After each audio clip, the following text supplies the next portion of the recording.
Hello friends, welcome to Himalaya education scope. Friends, आज हम यहाँ पे हिंदी व्याकरण से संबंधित यहाँ पे क्वेश्चन देखेंगे जो सभी एग्जामों के लिए क्या है महत्वपूर्ण है। इसी तरह से जो है मैं हिंदी व्याकरण से संबंधित मैं 2 लेक्चर अपलोड कर चुका हूँ।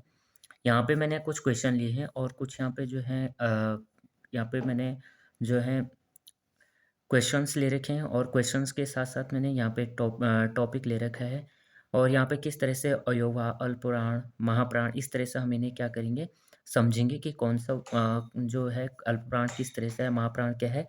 तो यहाँ पे हम देखेंगे, सबसे पहले यहाँ पे क्वेश्चन है, अंतःस्थ व्यंजन कौन-कौन से हैं? अंतःस्थ व्यंजन जो होते हैं य, र, ल, व होते हैं और जो यह अंतःस्थ व्यंजन होते हैं, यह स्पर्श एवं ऊष्म के बीच में आते हैं। अब इसमें यानी इससे पहले भी जो है इससे पहले जो क्वेश्चन है यहाँ तक कि हमने पहले भी पहले वाली वीडियो में देख चुके हैं। अब यहाँ पे हम देखेंगे ऊष्म व्यंजन होते हैं। अब ऊष्म व्यंजन कौन-कौन से होते हैं? तीनों श होते हैं श और स और ह।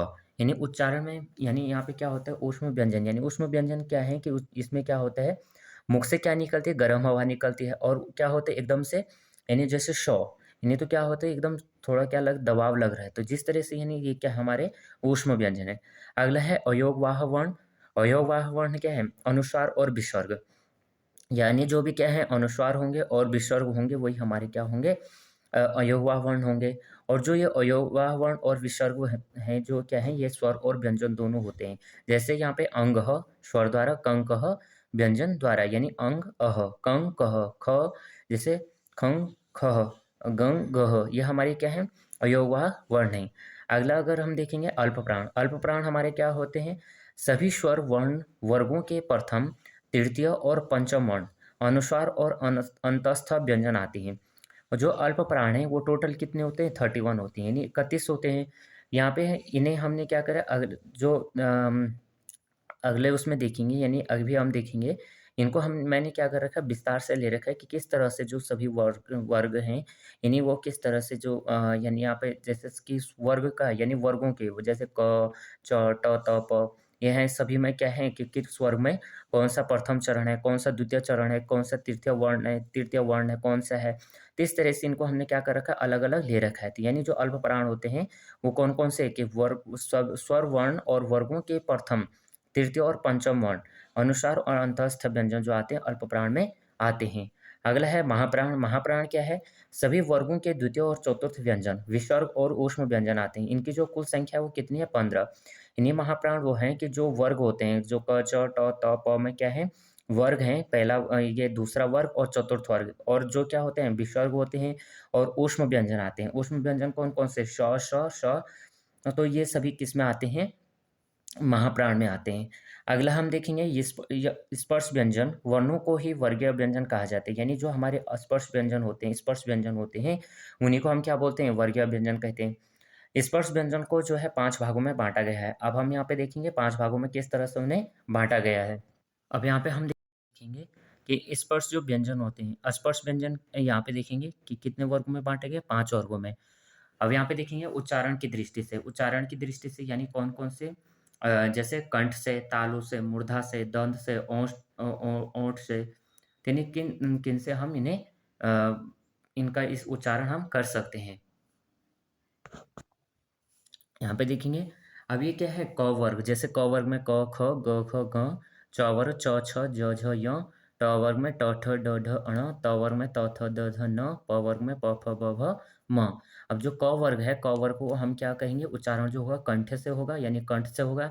फिर च वर्ग का जो उच्चारण होगा वो तालु से होगा।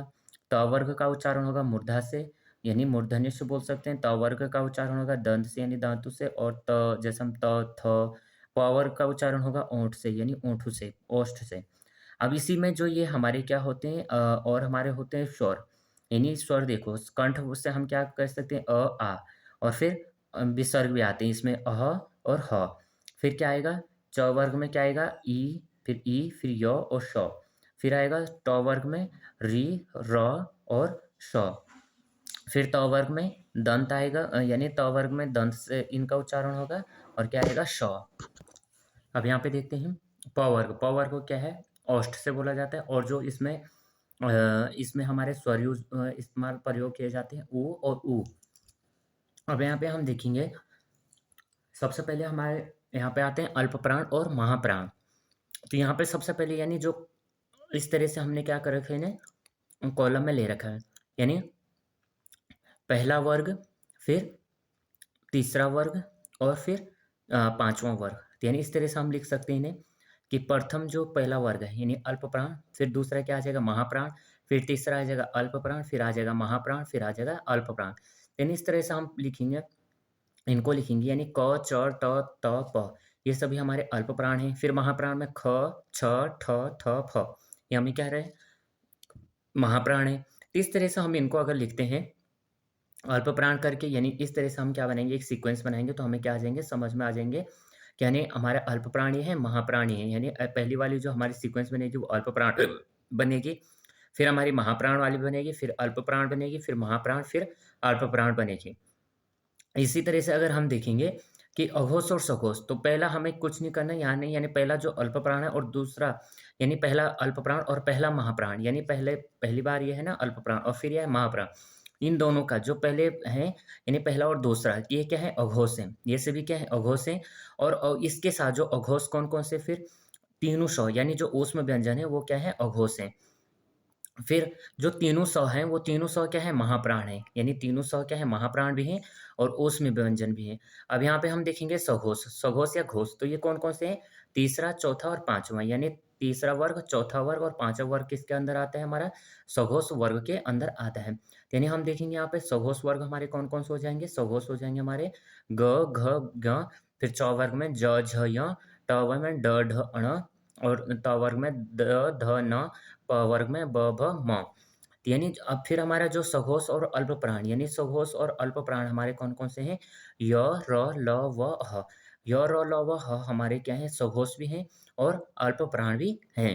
तो इस तरह से हम क्या कर सकते हैं, इस तरह की टेबल बना के हम क्या कर सकते हैं आसानी से इनको कि कौन सघोष है कौन अघोष है, इस तरह से हम इन्हें क्या कर सकते हैं पता कर सकते हैं। अगला है जो स्वर हैं, इनको क्या करा गया है, 4 वर्गों में बाँटा गया है।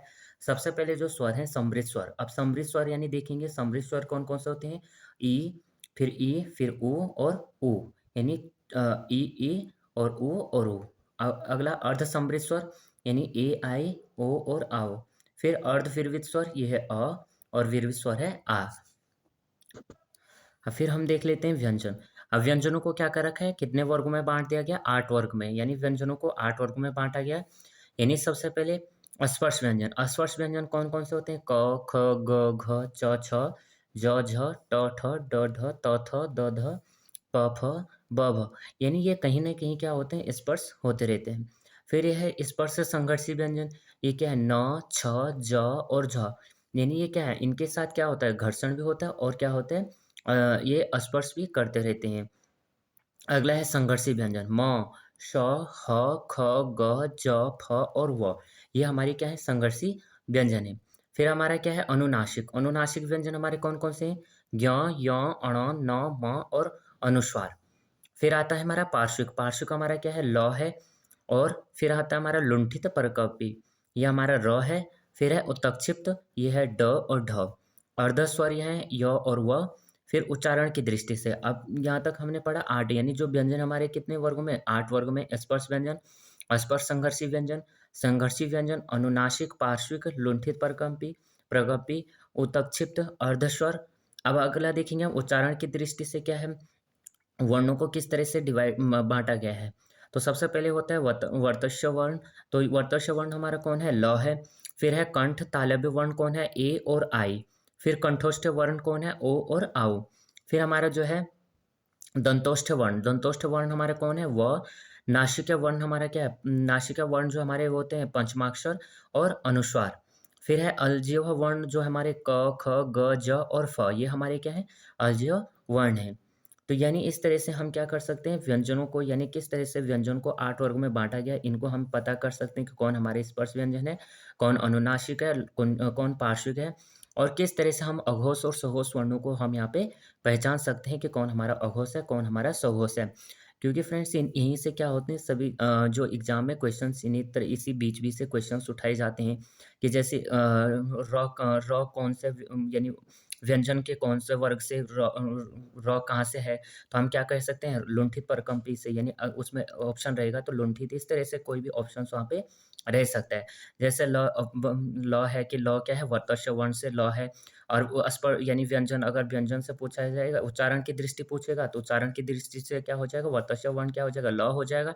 और अगर व्यंजन के 8 वर्गों से पूछा जाएगा तो तब क्या हो जाएगा, पार्श्विक से लौ इधर से हो जाएगा। तो इस तरह से ही हमारे सभी क्वेश्चंस क्या हैं, सभी एग्ज़ामों में पूछे जाते हैं। यहीं से हमारे क्या होते हैं, क्वेश्चंस बनते हैं। फ्रेंड्स, वीडियो को लाइक और शेयर कर देना। धन्यवाद।